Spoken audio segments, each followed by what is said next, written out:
This is from Pantilla in the day, Sembera ofunene wotula kuba bino siriddamu kubyogera bwentyo mbeera Phiphie the news anko kubanga atenyingirewo kubanga nkuweereza eggulire ligenda maaso kubanga ate litambula mu ggwanga li Uganda nga lyetolerano ku baserebu baffe. Yes, nyongera kubanga ate nkujukiza nti mukwano beera nga ate okona ku pesa erya like ate nawe atanawo kubanga osubscribing ate tuweerabye kubanga oleka comment wansawo gye baleja tusizaako engalo olina kwaliro kansubire nti oli maridadi sana wenjogera omukulu amanyiddwa nga Buchaman nga ono yeeyita ghetto president kigambibwa nti akasukiddwa wabweru yene mukyala we wamu n'abaana. Yes, babategeeza nti ennyumba si ya jjajjaabwe oba si ya kitaabwe bafulume kimala kikola kimala beetaaga ssente za rent. Ate nga ye omukulu amanyiddwa nga Kabako naye ebibye si birungi twalaba omukulu yagenda maaso kubanga ate afunamu enkaayana z'ettakawo ebusaabala wabula ate ng'enkaayana tezinaba kubanga ziggwawo n'atandika okubanga asitulawo ennyumba onazaala ajja n'enfunda eziwera era nga n'ennyumba asuse kubanga ate ekubwamu ebituli wabula nga ageze maaso kubanga ate ategeeza nti ennyumba yonna bagiye eri ku ttaka. Ekyo no kimuviiriddeko omusujja ne wenjogera essaawa eno ali ku kitanda naye njukira nti bayimbi banne nga omukyala amanyiddwa nga Lydia Jasmine yagenze maaso kubanga ate amutegeeza nti afunayo plan B kubanga obulamu bwe bugagga ebintu by'ettaka bitwala bulamu. Ate okuda ku mukyala amanyiddwa nga Sharitah yes namusokeewo yagenze maaso kubanga ate asitula omwagalwa obulamu bwe n'amutwala mu bakadde b'emikolo twagirenga gyatambudde olunaku olw'eggulo. Omukulu amanyiddwa nga Jeff Kawese yayanjuddwa mu maka ga Sharitah wabula ngo n'evudde n'agenda maaso kubanga ate ategeeza nti ono yali high school boyfriend yaliko omwagalwa we mu biseera by'essomero. Twalaba omukulu amanyiddwa nga Rabadaba nga agenda maaso kubanga ate akikola Nalongo Magi baali beeyagaddeko ne baddamu kaakati era ne bano batyo bagenze maaso kubanga ate bakikola amazzi gakulukutya gye gaali gakoze ki gakulukutidde kakati no ye mwana muwala yavudde n'agenda maaso okubanga ate teyeewumuza nga omanyi ba social media in-laws n'ategeeza nti omwami ono Sharitah bwe yagenze maaso okubanga ate afumbirwa nti nno bba wa ssengaawe era balina n'omwana wa myaka 14 ate nga ye omukyala amanyiddwa nga Phiphie akyagenda ddala maaso okubanga ate ajanjabaza okuviira ddala emikolo lwe jaggwa tanaba kubanga azikiza abali mu hanemuunu ne bindeeba era nga tubareeba bulungi nnyo. Yes, buli ssaawa abeera nga atuwa bufoto nga bw'obirengera naye nga bomanyi ba social media in-laws tebanaba kubanga bazikiza era nga wenjogera waliwo omu agenze maaso okubanga ate agreedinga ekifaananyi nga atutegeeza nti naye yali abaddeko ne bandeeba mu mbeera efaananako bw'ekyo era ng'engoye zayambadde zennyini ng'ali ne Phiphie mbuze yali ayambadde era ekifaananyi ekyo bw'okirengeraawo bagenze maaso okubanga ate ateeka ku social media wabula nga ate omukulu amanyiddwa nga Sendi yagenze maaso n'abeera nga ate ategeeza Phiphie nti ebyakola abirekeraawo alekera okubanga ate atukuba omulenzi olw'ensonga nti ffenna omulenzi twamumanya twategeera kikyali mudda ajja kujja tabeere ng'akola ki atukaabirira okitegeera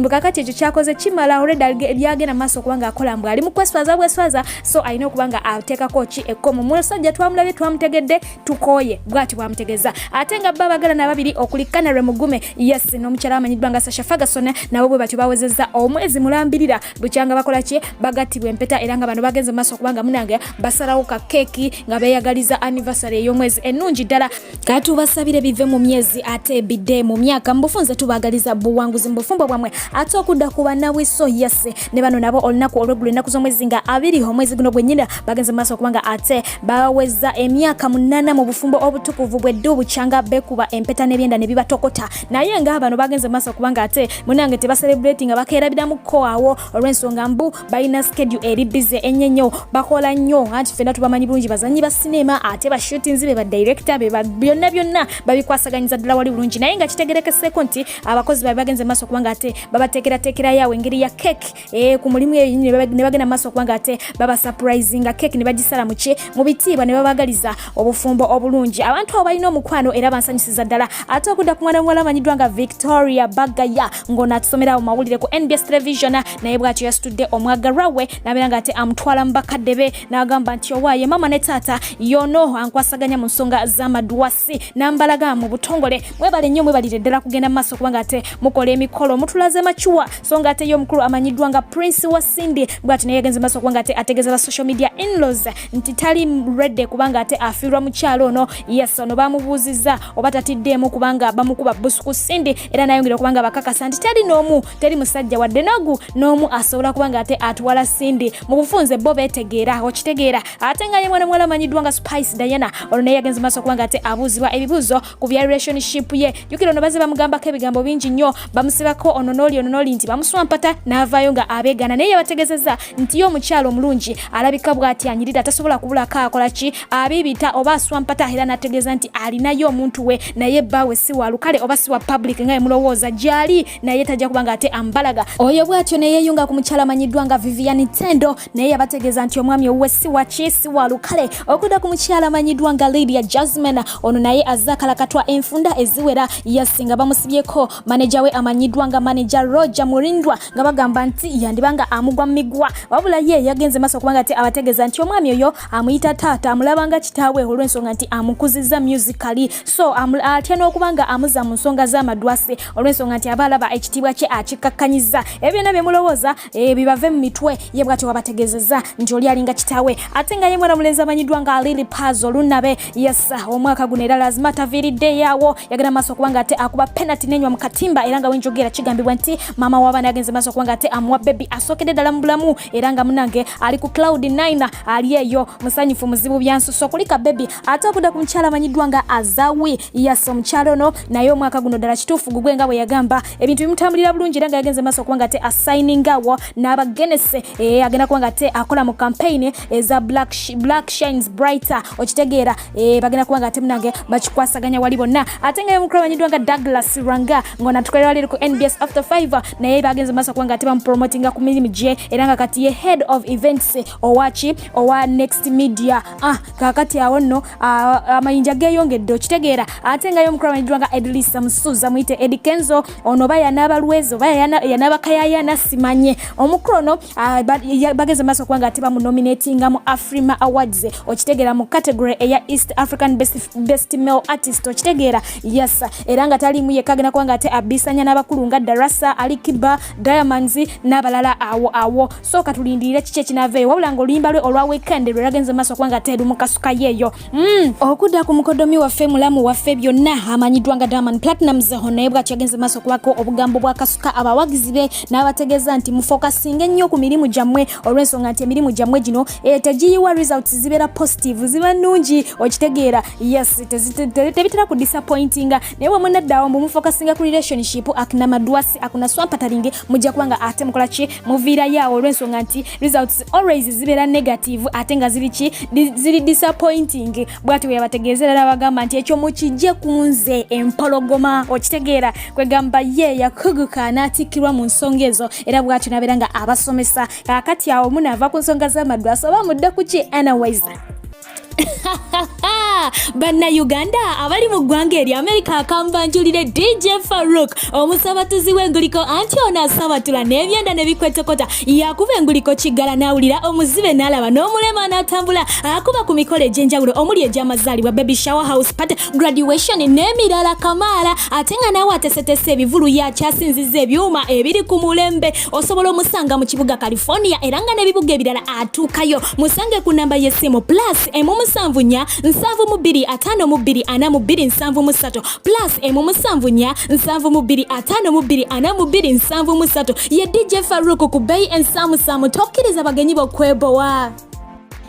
mukulike wa DJ Farouk era gwe wenna ali mu ggwanga eri America mwekwate bukwasogera kwanga ate wejisa yes akoda ku mukyala amanyiddwa nga Tiwa Savage ngono mukyala muyembi okuva wali mu ggwanga eri Nigeria yes ayina emisiba jagana maaso kubanga ate awere nemba najo oje buvuddeka wakatambike kagina maaso kubanga ate kakola kikali kinga ko busegu nga ali wamu ne boyfriend naye akatambika mufuukidde akatambi bamusabula left right ba YouTubers bakuba TVs kuba buli wamu wakubangera wo biraba waneno nga bagundi baserebu bafe ebintu bigenzo maaso kubanga ate bikola kina bo bibatabuka koko zibitiro kubanga ati batabukako omukulu amanyiddwa nga navyo yevudde nagenda maaso kubanga ate amugumya namugamba nti tuyise mu ntalo nnyingi nyeza music okumala ebbanga ddene naye era tukyaliwo mwana okitegeera so kakana munange eguma bugumya byonna bijja kubanga ate biyita bibeere ebifuuka history okitegeera n'abeera nga ate amugumyamuko wali ere ogwa mutima mulungi okubanga ate ogumya muno mu mbeera efaanako bwetyo ate kudda ku mukyala amanyiddwa nga Leila Kayondo yes omukyala ono abawagizi be balaba nga asirise nnyo ebbanga liweze balinda music ete omulabo omukyala ono yasembayo okufulumya oluyimba nga alina omukulu amanyiddwa nga Dr. Jose Chameleone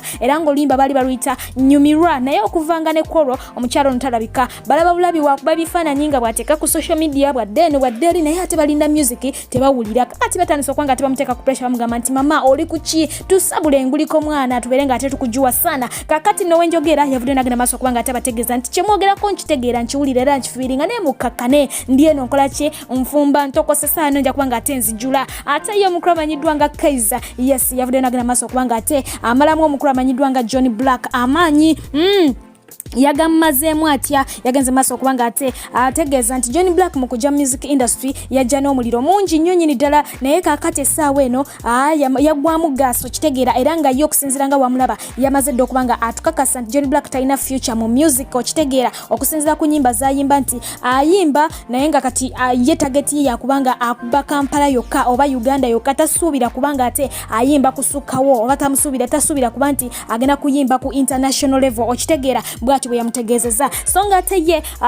Kaizi yayongedde okubanga agumiza ensonga eyo n'amutegeeza nti ayagala abeere nga afuna management empya ekintu bongera okubanga ate bakipikamu bakyongeremu ssente ne promotion zibeere nga zikolebwa music we abeere promoted on international level ajja kubanga ate akikuba ate ngera mukadde ke kamu Kaizi yagenze maaso okubanga ate interviewing omukulu amanyiddwa nga Bobi Wine n'amubuuza ki kyayogera ku mbeera eno eya lockdown naddala ku side ey'abayimbe Bobi Wine n'amwanukula n'amugamba nti nze embeera ya lockdown sigitunuulira ku side ya muyimbi yokka wabula ngitunira ku munnauganda yenna kubanga buli muntu akoseddwa mu ngeri ye bayimbi bokka si be bakoseddwa so wambuuza ekyabayimbi bokka mbasikujuwa okitegeera yes buli omu akoseddwa ate fena ensi eno tukola ki etukwatako kyenkanye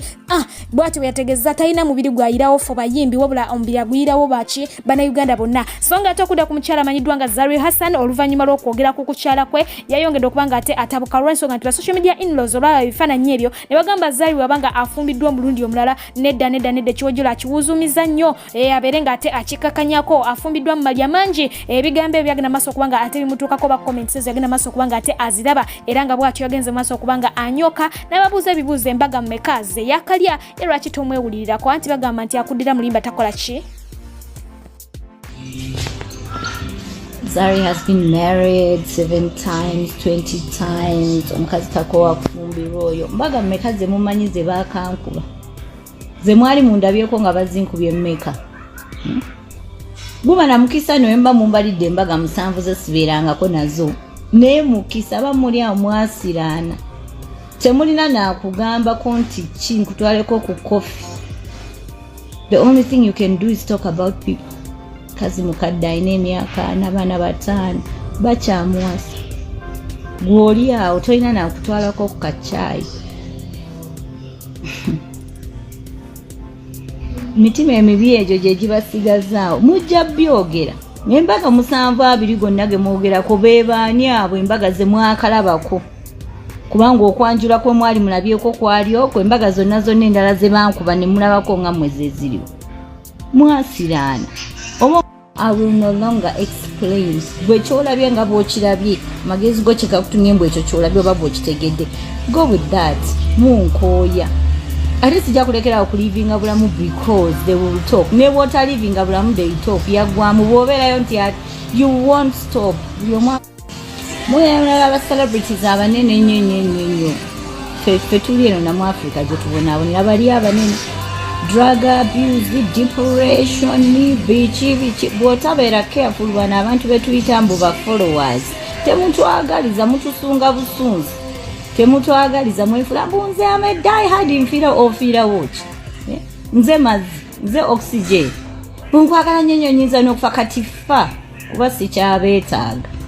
Bano beba Biva Organic and Natural Health Products abakulemberwamu Dr. Senjabe Richard Kafulumu kujjanjaba endwadde ez'enjawulo nga yeeyambisa obutonde omuli emiddo emmere n'ebibala olina ebizimba ku nnabaana tozaala infections omuli UTI candida okusiiyibwa discharge naawe yeetaaga okuboostinga immune system yo ate gwe omwami atamalako mu nsonga za kisenge bakuleetedde ka wake up call basangibwa wali ku Rubaga Road opposite Hotel Sojevaro ku Access Building ate nga bakola okuva ku bbalaza okutuukira ddala ku Sunday gwabetaaze bakubire oba baweereze message ku WhatsApp ku namba y'essimu 0752 nkaaga 24 27 0752 nkaaga 24 27 beba Biva Organic and Natural Health Products okukuvumula endwadde ez'enjawulo. tomagako pabukopi namba eyaba biva oberenga ate obakonako owone ekyo kyonna kyowere nemba nakyo okudda ku mukyala amanyiddwa nga Mama Sam yesono naye bwatyo ali mu miswibe side eno oluvannyuma lw'abaana balibe yakozesa emabega kawo ng'agenda maaso kubanga ate abasabira obuyambi ng'atutegeeza nti abaana abo baba musuulira baana bano bakomyewo nga bagamba nti byeyagenda maaso kubanga ate akola byazadde nabe ku side ya kitaabwe nti kitaabwe yabiraba n'agamba nti okay mugamba nabasulawo ng'ate mbawo obuyambi mbalabirira n'ayongera okubanga ate atabuka ng'ennumba zibasuddemu ejjinja naganze sigenda kuddamu kubalabirira etegeeza temuli n'abaana bange kakati n'atabukira ne maama waabwe mbu ne maama waabwe naye agamba nti Mama Sam kye wakola kibi nnyo nnyini ddala nze gyendi abaana bange mbawo obuyambi kyokka bakwata n'obateeka mu kamera kati omusajja yeekyanze mu bufunze bali awo bakaaba nti ate omusajja takomye awo agenze ne maaso okubanga ate agamba mbu abaana bandibanga sibabe okitegeera ebintu biri awo biwanvuwa naye nga bo balumiriza Mama Sam okuba nti yabapangisa asobole okubanga ate mbu asonda ssente mu bantu ngenda kubanga ate ngendako mu mazaalibwa g'abantu bafe ab'olunaku lwaleero ate oluvannyuma munange mbeere nga mbeerekereza kansooka empiseewo okulabula kw'abakulu aba Aromatic Entertainment bano bavudde ne bagenda maaso okubanga ate balabula buli kinoomu asitula waaka waabwe nga we bamukoze wano ku YouTube episode namba ya ddakiika 20 n'ezigwamu n'obeera nga ate ogitwala ku mikutu emirala oba Facebook oba TikTok oba ku IG yonna gy'oba ogitutte bavudde ne bagenda maaso ne bakutegeeza nti bakulabula era ng'omulundi gwe bakulabula gwe gusembayo bw'onoogaana okubanga okoma ku muzogo ekinaddira tojja kubanga ate okitegeera ekisookera ddala mbateekamu ensimbi nnyingi okulaba nga bakola waako ono gwe noddira waaka yena n'omusitula n'omuteeka ku Facebook abantu ne bamulabira obwerere so nga ate bamulabira wano ku YouTube kibayambako kubanga bafunamu akasente ke bazza eri waako ono okitegeera kuba ssente zibakozesa nnyingi amafuta kulya kwambala makeup bakozi kusasulwa byonna nga bw'obimanyi so gwe weekola ekyo obeera okola kifiiriza era bwe batyo bawadde okulabula okusembayo ne beegayirira buli akikola akikomye yes bantu bangi nnyo muli eyo ku Facebook mujja ne mu downloading olwokuba muyina downloada ne mu downloadinga waka w'abantu bambi ate nga bateekamu effort nnyingi omuntu oli okukola waka namuteeka wano ku YouTube aba ayise mu bintu bingi at least mugezeeko okubanga ate muwa ekyo ekitiibwa bw'oba otutte twala katundu at least omuteerewo link omuntu oba ayagala okulaba ekiramba akoonemu ajja akole ki ajja kirabire waneeno kubanga bambi amaanyi gaba mangi agaba gateereddwamu bwe batyo bagenze maaso okubanga ate babategeeza naye nga nange nkuba omulanga ku lw'aba YouTubers abalala bambi temukikola kubanga bambi bayita mu bingi okulaba nga babatusaako waka ate munange ey'omukulu amanyiddwa nga Ben Gansa mutabani we awezezza omwaka olunaku olwaleero era nga bw'atyo yagenze maaso okuba lunaku lw'eggulo yagenze maaso okubanga ate amukolera birthday yes so nga ate ye muwala w'omugenzi omukulu amanyiddwa nga Moses Radio ngono yamanyiddwa nga Laili yes sekibogo bw'atyo naye olunaku olwaleero awezezza emyaka 4 era nga anko we amanyiddwa nga Wizo Manizo agenze maaso okubanga ate amwagaliza amazaalibwa amalungi ennyo ennyini ddala omwana oyo taata we yafiira ndowooza yali alina omwaka gumu gwali guweze n'okuwera kuba kati taata amaze emyaka 3 bukyanga afa so ye omwana awezezza emyaka 4 olunaku olwaleero